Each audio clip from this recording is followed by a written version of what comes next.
คืนนี้ทีหน้างานสนุกสุดเหวี่ยงวินาทีอายก้าวขึ้นเทิงเวทีเสียงปรบมือดังพร้อมกับเสียกรรมเป็นผู้พยุงจูงแขนน้องธิดาลาวขึ้นมาเวที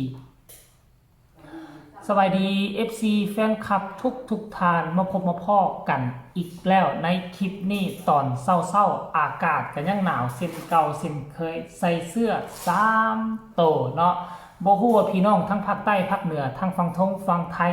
หนาวคือกันหรือบ่หรือว่ากำลังจะออกหนาวกันแล้วแต่อยู่ทางฝั่งลาวนี่กรมอุตุแจ้งมาว่าตั้งแต่วันที่28หรือว่า28จนฮอดวันที่1ที่2มันจะ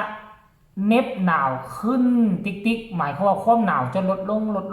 หนาวเพิ่มขึ้นนั่นเองเนาะมาพบมาพ่อกันตอนเช้ามื้อนี้ก็เอาเรื่องราวน้องธิดาลาวเนาะไปขึ้นคอนเสิร์ตเขาเอิ้นว่าไปอวยพรส่งท้ายปีเก่าต้อนรับปีใหม่ให้กับเสียกรรมและภรรยาเนาะเสียกรรม PK เจ้าของโรงงานน่าจะผลิตเต้นทานผู้ชมน่าจะผลิตเต้นนั่นละนอกจากพนักงานเพิ่นแล้วก็ยังมีพ่อแม่ประชาชนอยู่บริเวณอ้อมโรงงานเพิ่นท่านให้ความสนอกสนใจว่าน้องธิดาลาวได้มาแสดงอยู่ที่กาฬสินธุ์ว่าซั่นเด้ก็มีหลายคนมาโอ้ยคนอยู่ทางด้านหน้าเวทีมันบ่แม่นประมาณ 3-400 พุ่นบ่ทานผู้ชม FC แฟนคลับและที่หน้าปลื้มปิติยินดีบ่คิดบ่ฝันว่าเสียกรรมเพิ่นจะให้เกียรติน้องธิดาลาวขนาดนั้นเนาะช่วงที่น้องปาดน้องไอซ์แล้วก็เอ้ยเจี๊ยบออกสู่ด้านหน้าเวทีห้องเพลงเสิร์ฟความมวลความมันให้กับบรรดาทีมงานของเสียกรรมเป็นที่สำเร็จเสร็จสิ้นแล้วเนาะวินาทีที่สำคัญที่สุดหลายคนก็คองคอยบ่ว่าจะคนอยู่ด้านหน้าเวทีบ่ว่าจะ FC ทั่วโลกโดยเฉพาะคือพี่น้องฟังลาวอยู่ทั้งนี้ก็ตั้งตารอคอยอยากเห็นวินาทีนั้น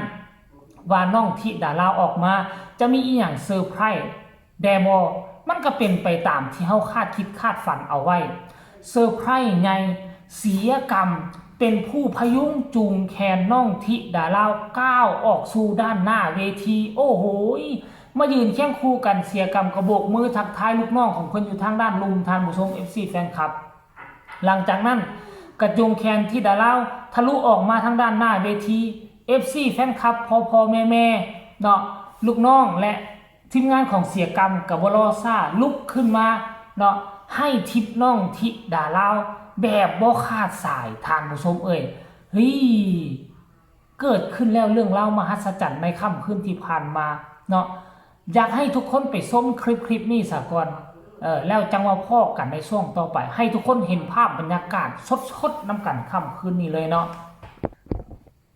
ช่วงนี้ขอเสียงปรบมือนะคะต้อนรับน้องธิดาลาวด้วยค่ะ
อากรรมกับอามินมัน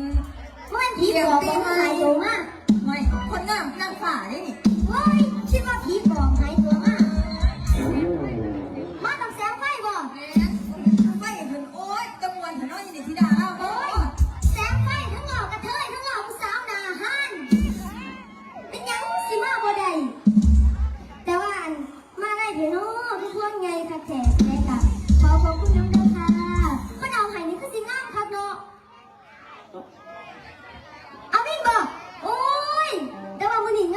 กติเด้ ก็ได้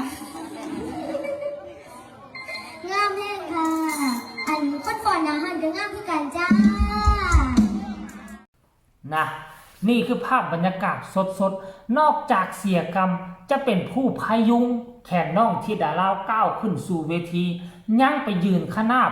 ดูแลความปลอดภัยผู้ใดมาให้มาลงมาลัยผู้ใดมาให้ทริปเสียกรรมก็จะเดินมายืนอยู่ทางข้างๆเพื่อรักษาความปลอดภัยให้ลูกให้เต้าเบิ่งแหมแล้วที่สำคัญไปกว่านั้นเสียกรรมอยู่บนเวทีภรรยาของเพิ่นบัดนี้ภรรยาคนสวยก็อยู่ทางด้านลุมเวทีได้กะเกี่ยมมาลงมาลัยคิดว่าจะเป็นการให้ทิปมือธรรมดาสันดอกจัก1,000-2,000ว่าซั่นเด้โอ้ยเป็นมาลัยพวงใหญ่เอามาห้อยคอให้น้องธิดาลาว2พวงแม่นบ่ล่ะโอ้โหมาห้อยใส่คอให้ลูกสาวธิดาลาวโอ้ยทั้งเสียทั้งภรรยาเนาะเป็นตาฮักเป็นตาแพงน้ำใจงามจิตใจดีงามทั้งผู้เป็นผัวก็ขึ้นไปดูแลลูกสาวทั้งผู้เป็นเมียก็กะเกี่ยมมาลงมาไล่แล้วก็มาคล้องคอให้น้องธิดาลาวด้วยตนเองซึ่งได้รับเสียงฮือฮาแล้วก็เสียงปรบมือกับทีมงานเสียกรรมแล้วน้องธิดาลาวห้องเพลง2เพลงจบก็ได้ทักทายได้โอ้ได้ลมกับทีมงานของเสียกรรมเพิ่นเนาะแล้วก็มีการยอดมุกร่วมกับนักดนตรีสังเกตเห็นง่ายๆคือเก่งพัฒนาขึ้นหลายไปเวทีใดแม้แต่กระทั่งนักดนตรีบ่เคยเจอกันจักเทื่อเวทีนี้สินะไปขึ้นน้ำกันก็สามารถสร้างสรรค์ความมวลความมันยอดมุกเนาะใส่กับนักดนตรีมีการเตรียมการนักดนตรีคนจะเสพแนวใดส่งน้องธิดาลาวเว้าตลกคบขันให้กับบรรดา FC แฟนๆเนี่ยการเอนเตอร์เทนของน้องคือก้าวกระโดดขั้นแมนยูว่าน้องเป็นคนปกโลกเปกเลขเบิ่งแล้วคือสิบ่มีสัมมาคารวะเบิ่งแล้วก็คือสิเป็นคนเว้าลิ้นนิ่งหัวบ่ใส่ใจหยังแต่น้องธิดาลาวไปร่วมเวทีใหญ่ๆเวทีใดน้องเว้าน้องหัวอยู่แต่ตาเบิ่งคนอื่นสมองจดจำเอาไว้แล้วเก็บมานำใส่ในตัวเองเฮ้ยสรุปรวมแล้วเวทีมื้อคืนนี้น้องธิดาลาวเอาอยู่สามารถห้องเตรียมกับนักดนตรีตอนที่ตนเองจะเต้นตอนที่ตนเองจะเฮ็ดมุกลักษณะคือเทคแคร์อินเตอร์เทรนคนเบิงคนชมมันกลายเป็นว่าก้าวกระโดดขั้นคนอยู่ในแวดวงการหมอลำนี่นะอยู่ปี2ปีจึงจะกล้าเฮ็ดแบบนี้จึงจะกล้าเอิ้นใส่ยอดมุกใส่กับนักดนตรีแต่น้องธิดาลาวพัฒนาไปไกลทุกมื้อนี้เห็นบ่ล่ะการที่มีไอดอลหลายคนบ่แม่นว่าบ่ดีเบิ่งของผู้นั้นเบิ่งของผู้นี้มาปรับปรุงแก้ไขใส่ให้มันแทนเหมาะกับชีวิตของตนเองอยู่ในบนเวทีอันนี้คือความสามารถแบบก้าวกระโดดขั้นคือความฉลาดซองใสของสมองน้องธิดาลาวนั่นเองคลิปนี้ก็จะฝากฝังเอาไว้ตอนเศร้าๆเพื่อมาให้ทุกคนได้เบิ่งได้ชมเพื่อให้ร่างกายอบอุ่นดีอกดีใจเห็นคอนเสิร์ตเมื่อวานนี้ประสบผลสำเร็จอย่างง่ายหลวงและก็เดินทางกลับสู่มหาสารคามด้วยความปลอดภัยฝากกดไลค์กดแชร์พบกันใหม่ในคลิปหน้าสบายดี